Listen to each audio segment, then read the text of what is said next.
Ultimately এটা স্যাগ্রিগেট এই জন্য করা যাচ্ছে না, কারণ স্কুল সার্ভিস কমিশন বা স্টেট তারা ডেফিনিট নাম্বার অফ ফিগার নিয়ে আসছেন। আজকে স্কুল সার্ভিস কমিশন সুপ্রিম কোর্টের কাছে সাবমিশন করেছে 5,500 মতো নাকি ইলিগ্যালিটি রয়েছে, অথচ ওদের টোটাল এফিডেভিট দেখলে দেখা যাচ্ছে প্রায় মোর দ্যান 10,000। আমরা প্রিপারেশন চার্ট করে সুপ্রিম কোর্টের কাছে পেজ নাম্বার দিয়ে জমা দিয়ে 10,000-এর কাছাকাছি ইলিগ্যালিটি রয়েছে। তাহলে এক্স্যাক্ট ফিগার এবং এক্স্যাক্ট নাম্বার যদি স্কুল সার্ভিস কমিশনকে করতে হতো, তাদের নাম বার করে এটা ওয়েবসাইট পাবলিকেশন করে দিতে পারতো।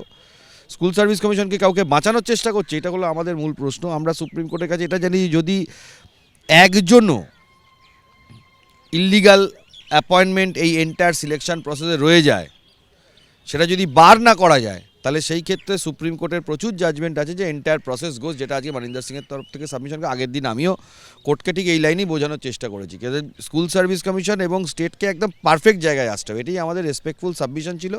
সব পক্ষকে সুপ্রিম কোর্ট শুনেছেন, তারপরে আজকে হিয়ারিং কনক্লুড হয়েছে, এবারে অর্ডার রিজার্ভ।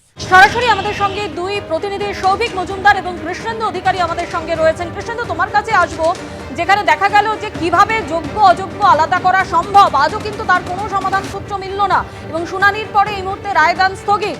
আন্দোলনরত শিক্ষক শিক্ষিকারা যারা তোমার সঙ্গে রয়েছেন, তারা কি বলছেন? দেখো, তারা এখনো আশাবাদী যে যোগ্য অযোগ্যদের পৃথকীকরণ সম্ভব, কারণ তারা যোগ্যতার নিরিখে চাকরি করছেন, 5 বছর ধরে 6 বছর ধরে চাকরি করছেন এবং তারা বেতন পর্যন্ত এখনো পাচ্ছেন, মাধ্যমিকের দায়িত্ব পর্যন্ত পালন করছেন।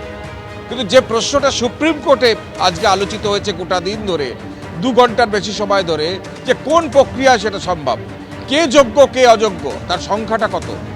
স্কুল সার্ভিস কমিশন বলছে 5,000 সামথিং বা 5,000-এর কিছু বেশি। বিকাশ রঞ্জন ভট্টাচার্য বলছেন যে সেটা 10,750।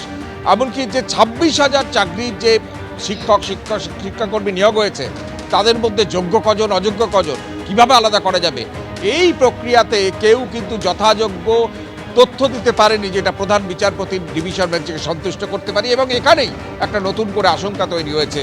যারা চাকরি করছেন, শিক্ষক যারা চাকরি বাঁচানোর জন্য রাস্তায় নেমেছেন, তারা কি বলছেন? আমরা যে এই জায়গায় যোগ্য, আমরা আরও কেন বলবো, আমাদের এত কিছু ট্রাভেল যাচ্ছে, তার উপর দিয়ে আমরা নিজেরা ইনভিজিলেশন ডিউটি সেরে এখানে আসছি। এর কারণ কি? কারণ একটাই, যে আমরা কোনো রকম অন্যায়ের সাথে জড়িত নই, আমাদের বিরুদ্ধে কোনোরূপ কোনো অ্যালিগেশন নেই। সিবিআই রিপোর্টকে মান্যতা দিয়ে সেগ্রিগেশন সম্ভব, প্রত্যেকটা লয়ার তাই বলছেন এবং সেটাকে মান্যতা দেওয়া হোক। আমরা নিজেরা আগে প্রাইমারিতে জব করতাম, অনেকে আছে যারা বিসিএস ছেড়ে, রেল ছেড়ে, ব্যাংক ছেড়ে এখানে জয়েন করেছে। আমরা তো এতটাই জেনুইন ক্যান্ডিডেট, আমার মনে হয় না যে এখানে আমাদের উপর কোনো কোয়েশ্চেন মার্ক আসা উচিত বলে। অর্থাৎ যারা অন্য চাকরি ছেড়ে চাকরি করতে আসছেন শিক্ষকতা, তারা বলছেন যে তারা যোগ্য হয়েও তাদের চাকরি এত অনিশ্চয়তা নিয়ে হয়ে পড়বে কেন? কিন্তু অনিশ্চয়তা এই কারণেই, কারণ যোগ্য অযোগ্য পৃথকীকরণ করা যাচ্ছে না এখনো পর্যন্ত। যোগ্য অযোগ্য পৃথকীকরণ করা অনেক দিন আগেই হয়ে গেছিল। সেখানে সিবিআই দ্বারা ইনভেস্টিগেট করে, সেখানে সিবিআই যখন একটা উচ্চ তদন্তকারী সংস্থা, তাকে মান্যতা দেওয়া হয়েছিল বলেই তাই আজকে কিন্তু সেই সময় যে বিভিন্ন ধরন যোগ্য অযোগ্যর তালিকা থেকে অযোগ্য শিক্ষক শিক্ষিকারা বাতিল গেছে। আর সব থেকে আমরা আজকে একটা দুশ্চিন্তার মধ্যে সময় কাটাচ্ছি, যে আজকে আমরা একজন যোগ্যতম শিক্ষক শিক্ষিকা হয়ে মাধ্যমিক পরীক্ষা যেখানে চলছে, সেখানে আজকে আমরা কিন্তু আমাদের দায়িত্ব থেকে কিন্তু আমরা নিজেদের বিরত রাখিনি। আমরা কিন্তু আজকে যথাযথ সময়ে গিয়ে আমরা আজকে পরীক্ষা নিয়েছি, বিদ্যালয়ে উপস্থিত ছিলাম, আর তারপরে কিন্তু আজকে আমরা রীতিমতো হিয়ারিংয়ের মধ্যে একটা উদ্বিগ্নর মধ্যে দিয়ে আমাদের সময় কাটাতে হচ্ছে, যে আমাদের একটা দুশ্চিন্তার মধ্যে। কিন্তু তারা উদ্বিগ্ন, কিন্তু তারা এখনো আশাবাদী।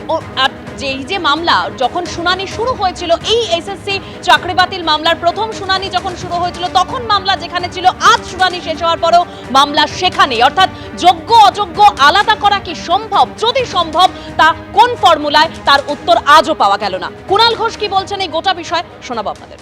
যারা যোগ্য তাদের একজনেরও যেন তাদের চাকরি না যায়, সিপিএম এবং বিরোধীরা এমনভাবে সুপ্রিম কোর্টে চেষ্টা করছে যে যোগ্যদেরও, কে কজন আপত্তি আছে সেটা তো আলাদা কথা, কিন্তু এরা চাইছে গোটা চাকরির প্যানেল বাতিলের নামে যোগ্যদের চাকরি খেতে।